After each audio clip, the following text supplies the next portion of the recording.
Only Fools and Horses wasn't the only television series of the 1980s to feature a yellow van, and quite frankly, if I had to pick my favourite of the two, it would have to be the Beiderbecke trilogy. A vote for Swinburne is a vote for freedom. What's more, she's terrific in bed. Give me that, you stupid pillock!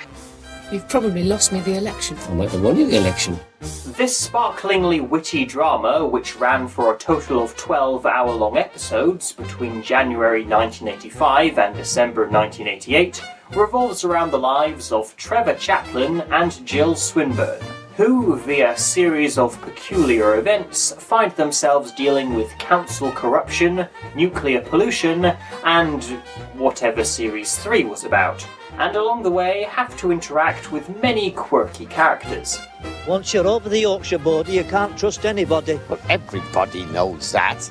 Yes, well, I'd love to support you in your brave cause, my dear, but there's a particularly good documentary on Channel 4 I'm planning to sleep through. I've seen the football match. Recently? February 14th, 1953. Not recently. The officially nicknamed Beiderbecke trilogy is split into 3 seasons, under 3 different but similar titles. The Beiderbecke Affair, the Beiderbecke Tapes, and the Beiderbecke Connection. Is that your solution to everything, Trevor? What? Go down the pub and forget about it? No. Sometimes I stay at home and forget about it. The lovably laid-back Trevor is a woodwork teacher who loves jazz music. The show's creator, Alan Plater, described the character as his homage to the northeast of England.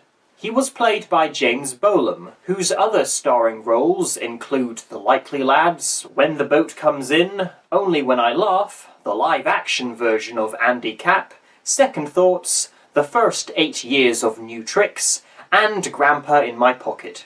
You have behaved like a husband. OK, then there's only one thing to be done. What? I shall roll my trouser leg down and go home. The feisty Jill Swinburne is an English teacher whose goal is to save the planet, and in the first series ran for a local election. Jill was played by Barbara Flynn, who has played other main characters in A Family at War, Joshua Jones, Chandler and Co., Pat and Cabbage, and of course Granville's Milky Crush in Open All Hours. I believe a policeman called Sergeant Hobson had a hand in it. I'm not at all sure I can give you information on that, Mrs. Swinburne. If you prefer me to tear my clothes, scream the place down and accuse you of rape. The show takes its name after Mr. Average-Sized Trevor Chaplin's favourite musician, Bix Beiderbecke. Who? Bix Beiderbecke, the first great white jazz musician. Drank himself to death.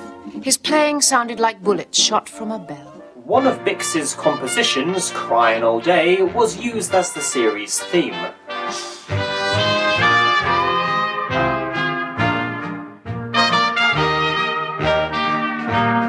Speaking of music, not only is the show's soundtrack made up entirely of jazz, but each character had their own unique tune.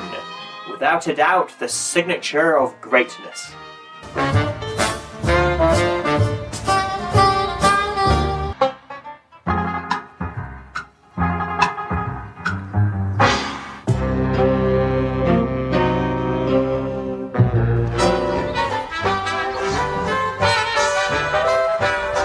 Before I can talk further about this series, I need to get lost.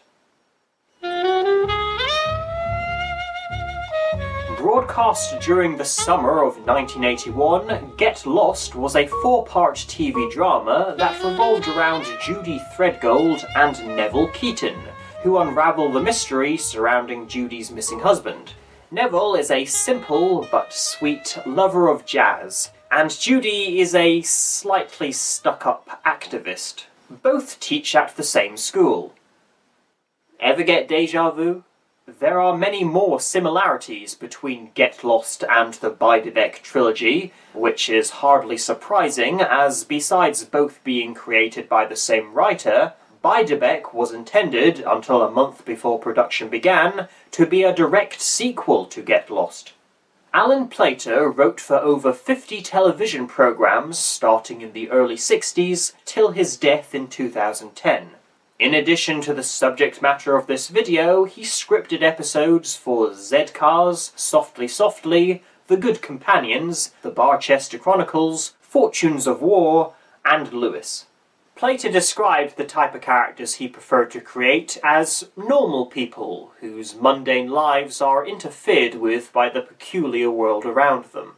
Although the interests of Neville and Trevor were at odds with their partners Jill and Judy's, jazz, football and environmentalism were all subjects Alan Plater was passionate about.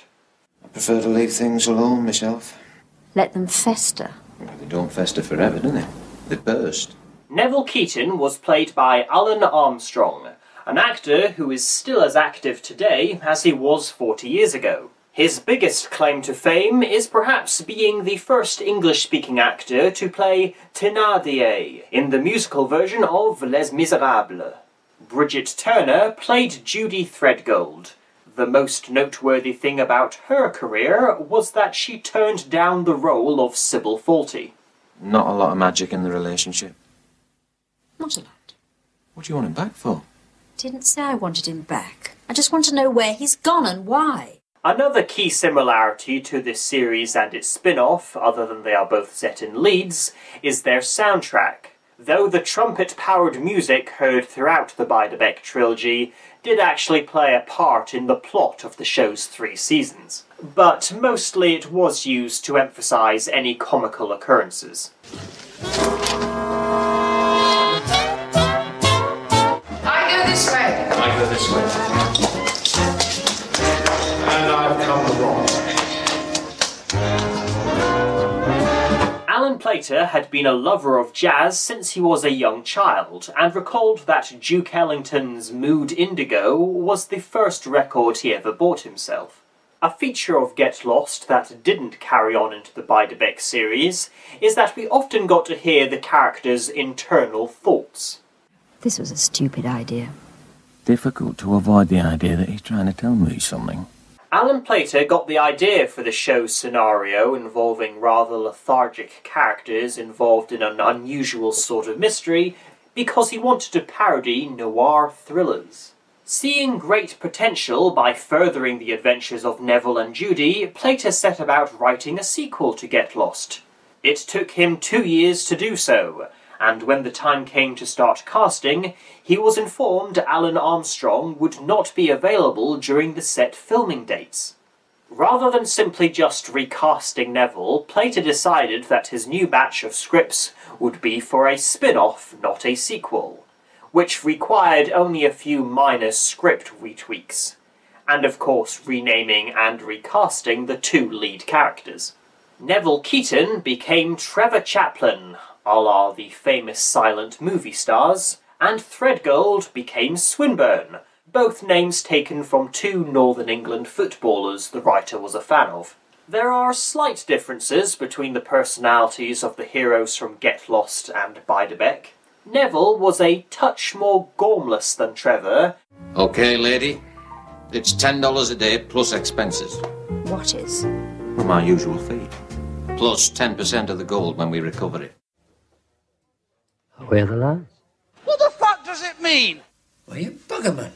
And when compared to Jill, Judy was a sour-faced misery, though she had started to soften and have a less stern attitude by the 4th and final episode.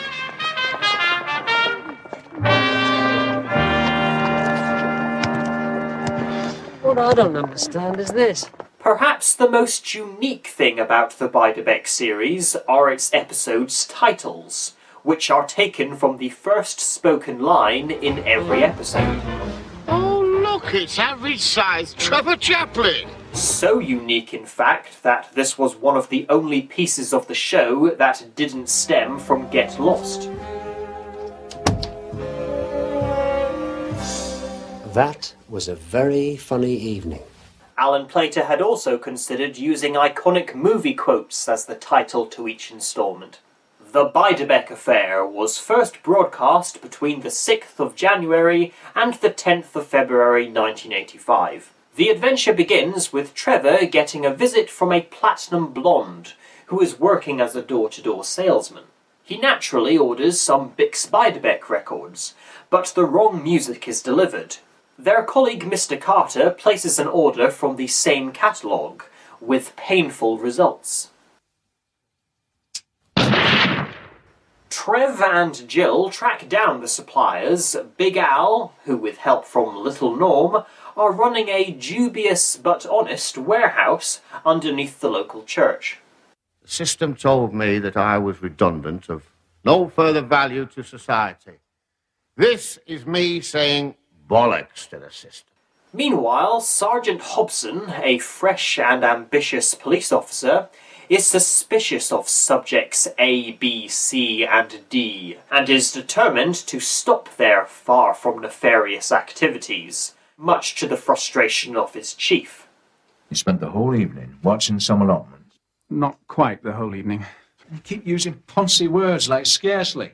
Shut it! I'd rather listen to me talk than you. A few startling incidents begin to occur, such as the sabotage of Jill's campaign meeting, Big Al's business being interfered with by the police thanks to a self-appointed supergrass, and a visit from Trevor's ex-fiancée, Helen of Tadcaster. Out of all the rooms, 17A, and all the evening institutes in all the world, you had to walk into this one. Casablanca. Oh, it's an old film, isn't it? Casablanca. What do you think it was? A town in Morocco? Suspicion falls upon the old man, and while he is being interrogated, Jill drunkenly loses Trevor to Helen via a toinkos. I told the police about the stuff in the church basement. Why? I thought I might make a bob or two. It's a way of winning back your self-respect, in a few bob. As a police informer? They discover that Trevor's ex-father-in-law is responsible for all these subtle threats. If people need goods and services, they should go to the proper place. Like shops? Yes, like shops. Well, you're bound to believe in that, aren't you? After all, you've got hundreds of bloody shops. It's about equilibrium. It's not about shops. Equilibrium? There has to be a balance in the way we organise society. If somebody disturbs that balance... You lose your swimming pool. When evidence is found that proves Superintendent Forrest is also involved, the protagonists team up with the minor antagonist and bring the guilty men to justice. The affair ends with Swinburne only receiving 54 votes. And with Trev suggesting marriage to her, but Jill turns the offer down. I do not want a spouse about the house. I just want an occasional cuddle. The only other recurring character from Get Lost who was intended to appear was Mr. Megan. The character's personality was altered from a pipe-smoking theatrical troublemaker to just a bored but mischievous cynic. His name was changed to Mr. Carter, and the role was filled by Dudley Sutton. This tea would make a brontosaurus puke. Another element that passed on from the original series into Beiderbecke is the presence of a rather foolish copper. Although, unlike the young, stiff-shirted Hobson, who was played by Dominic Jephcott, Sergeant Tomlin was a very uncouth and slovenly detective. Even the relationship between the sergeants and their superiors was similar, though more vicious in Get Lost. You think I've got it in for you because you're a graduate copper, eh? You think it's arse-about-face snobbery because you've got a university degree and I haven't? No, sir, I don't think that. Oh, good, because it isn't that. It's just personal. I don't like you, and I think you're useless at the job. Despite appearing in 4 of the 6 episodes, Colin Blakely was always credited as a guest star. And who might have done such a thing? Either somebody that doesn't like me, or doesn't like greenhouses, or doesn't like both. Unless, of course, it's a purely arbitrary bit of destruction, in which case it's somebody that doesn't like himself. Or herself. That narrows it down a bit, doesn't it? The eccentric, philosophical Big Al was played by Terence Rigby, while Danny Schiller played his small accomplice. No wonder you live in a state of permanent confusion. I don't. Do I? Mr. Wheeler, the epitome of a no-nonsense headmaster, was played by Keith Smith. I think we ought to discuss this elsewhere. Could you bear to leave your food, Mrs. Swinburne? Yes. On the other hand, we could stay here and let the food walk away. Keith Marsh played the rather mad old man. Although a recurring bit of humour is that the characters know his little dog's name, but not his, the credits credited him as Harry. The lovelorn Helen was played by Alison Skilbeck. My mother will be very disappointed. Why? Well, she wanted to see you again. And she was up half the night with her stroganoff. There you go. What's the use of money if you haven't got good health? As the series was shot on location in Leeds, as opposed to being filmed inside of a studio, the school that both lead characters teach at, San Quentin High, was a real school called Foxwood, which was shut down in '96.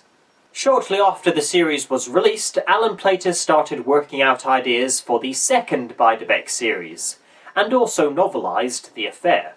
But once he'd completed scripting the Beiderbecke Tapes, which he'd originally titled Beiderbecke Take 2, he was told that ITV's Yorkshire-based production department would not be able to film it for another year. This led to Alan turning the tapes into a book first. YTV then had more annoying news.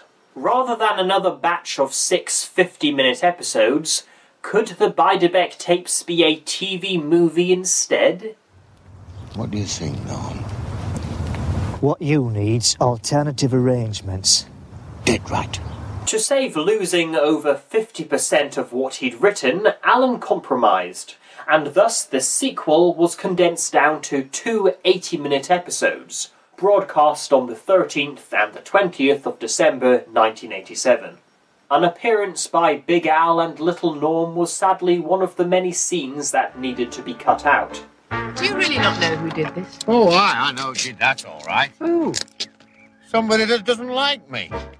Alan did not name these episodes. If he had, they would have been titled Hell's Teeth.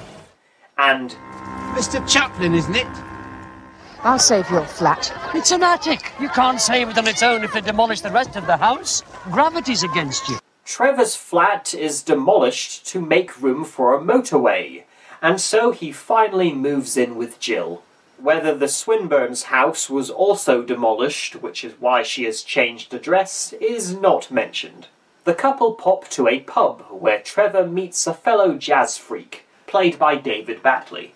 Well, I can't figure out just 2, so let's pretend you opened 200. Would you like some tapes? Jazz tapes? Are there any other kind? Great. He's down to his last 2,000. One of which contains men discussing dumping nuclear waste in the Yorkshire Dales. They try to contact John the barman, but he has disappeared. Peterson, a sinister but soft-spoken special agent, played by Malcolm Story, demands that they give him the tape, but he is continuously misled. She says she threw the tape in the canal. We don't believe her. I'm sending Uncle Jack a tape because he likes George Formby. Play it, please, Mr. Chaplin. I'm leaning on the lamp. We'll take this away and have it checked. I think you'll find it's the real George Formby. Searching for John, Trevor meets the rather queer Mr. Pitt, who had appeared in the final 2 episodes of the Beiderbecke Affair. I shall need the full name of the deceased. I think his name's John.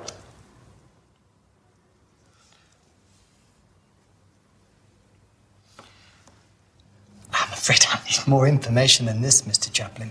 It turns out John's death was just a form of threat by Peterson. Who's Peterson? The man with no name. I see. How did you find out?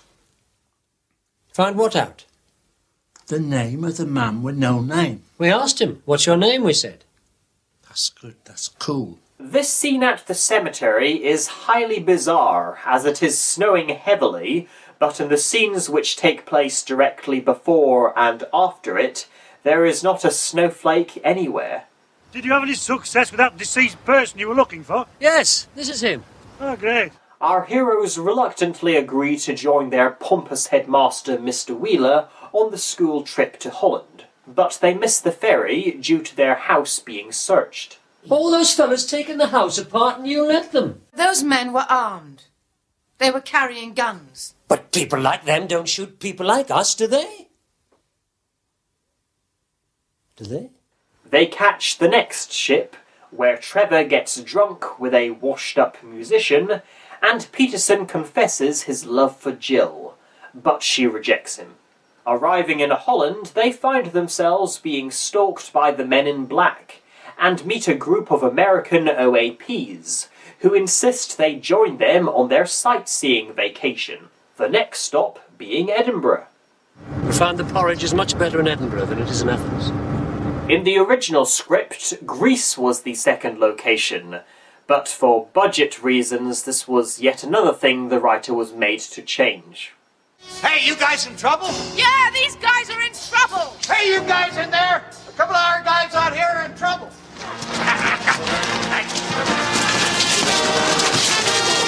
Back in Leeds, Jill visits her friend in a nursing home, who she gave the tape to.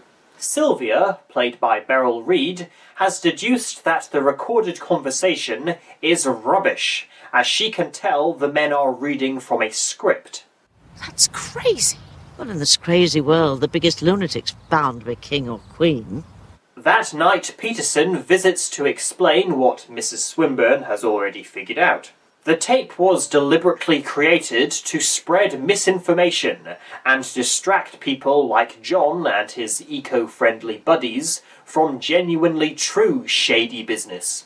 Chapter 2 ends once again in the Yorkshire Dales, where Jill confesses to Trevor that before they left for Holland, she forgot to take her birth control pills. Just promise me one thing. What? At the crucial moment, try not to shout her way the lads. As for the school trip, Mr. Wheeler and his party were deported from Holland within 24 hours. The children are animals. They release my fire extinguishers upon old men and old women. They write sexual and erotic slogans upon my finest walls. Before the Beiderbecke tapes had even aired, Alan Plater had thought up ideas for the third series, and this time he got a more eager response from Yorkshire Television. The 4 scripts were completed by May 1988, and filming began right away. The Beiderbecke Connection was broadcast between the 27th of November and the 18th of December 1988. And this is the moment when you're supposed to say, ah. To get around the presence of a baby, Jill hires a former student from the school to babysit, Yvonne, played by Judy Brooke, who had been a very minor character in the tapes. The baby has been nicknamed Firstborn, as neither Trevor nor Jill can agree what his name should be. Trevor calls him Edward, after Duke Ellington. I call him Karl, after Karl Marx. You know Karl Marx? I think I've seen some of his old films. In return for a baby monitor, Big Al, who has gotten a touch more shifty since we last saw him, asks our heroes to temporarily harbour Ivan, a refugee who doesn't speak English, played by Patrick Drury. Bix. You like Bix Beiderbecke? Oh, Bix. Cool. Jill's ex-husband visits without invitation to ask if he can stay for a while. I never thought I'd find you shut up with someone like him. Tell me, what is so unremarkable about him? Well, for a start, he dresses like a closing down sale at the Oxfam shop. An arrogant yuppie, Peter was played by Emmond Boland, and it is soon after his arrival that we learn not only that Ivan can actually speak English perfectly, but that he and Peter are on the run from the law, both guilty of stealing large sums of money. It is not explained whether Al was genuinely deceived by Ivan, or if he knew about his criminal activities. Was it really a coincidence, you and Peter turning up together? Oh, yes. Your ex-husband's a charming man, but I wouldn't choose him as an accomplice.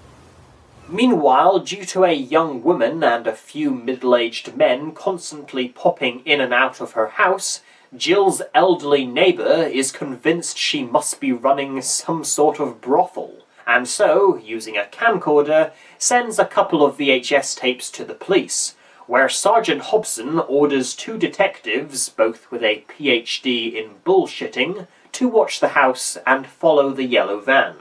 We could chase that. A difficult thing to do, discreetly. Especially in your lunch break. The prime slackers had appeared in 2 episodes of The Affair. You're not going to nick Big Al. That is the intention, yes.